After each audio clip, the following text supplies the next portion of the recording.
চাচা জেঠা তারা যদি বাবার হক মেরে খায়, সম্পদের হক নষ্ট করে, তাহলে তাদের সাথে তার আচরণ কি হবে? আত্মীয় স্বজনের সাথে সুসম্পর্ক বজায় রাখার নির্দেশনা আমাদেরকে ইসলাম দিয়েছে। রক্ত সম্পর্কীয় আত্মীয়ের মধ্যে সবচেয়ে কাছের আত্মীয়গুলোর মধ্যে চাচা জেঠা ফুপু এরা হলেন সবচেয়ে কাছের আত্মীয়।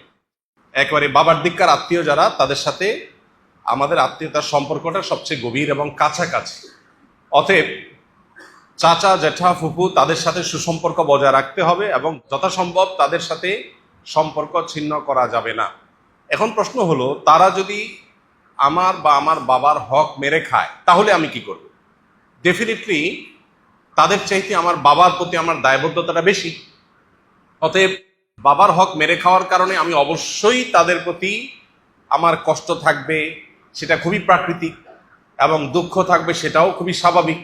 কিন্তু অ্যাট দ্য সেম টাইম তারা আমার রক্ত সম্পর্কীয় আত্মীয়। এই জন্য তাদের ওই অন্যায় কাজের প্রতিবাদ, সেটার বিহিত প্রতিকার, এটার জন্য আমার চেষ্টার পাশাপাশি তাদের সাথে সম্পর্কটা ছিন্ন না করে সম্পর্কটাকে টিকিয়ে রাখার চেষ্টা আমাকে করতে হবে।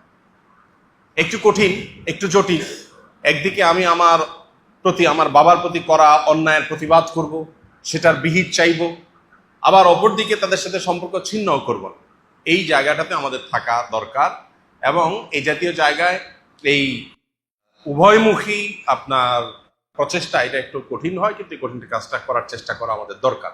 কোনো কারণে যদি মনে হয় যে না, তাদের সাথে সেই সৌহার্দ্যপূর্ণ সম্পর্ক রাখতে গেলে উল্টা বরং তারা আমারও ক্ষতি করবে, তাহলে তাদের সাথে সম্পর্ক না রাখা, দূরত্ব বজায় রাখা, এটা শরিয়া দৃষ্টিকোণ থেকে নাজায়েজ না। কারণ আল্লাহ বলেছেন, ওয়ালা তুলকু বিআইদিকুম ইলা তাহলুকা লা দরারা ওয়ালা দিরারা, নবী আলাইহিস সালাম বলেছেন। এই জন্য আপনি ধ্বংসের দিকে, ক্ষতির দিকে নিজেকে ঠেলে দিতে হবে না। আত্মীয় আপনার ক্ষতি করবে, তারপরেও যেতে হবে, নট নেসেসারি। তবে বাবার সাথে যদি দূরত্ব হয়ও, আমি চেষ্টা করব আমার সম্পর্কটাকে স্বাভাবিক রাখার, এবং একই সাথে সুযোগ থাকলে অন্যায়ের প্রতিকার চাওয়া, দুইটার মধ্যে সমন্বয় করার চেষ্টা করবো। আল্লাহ আমাদেরকে তৌফিক দান করুন।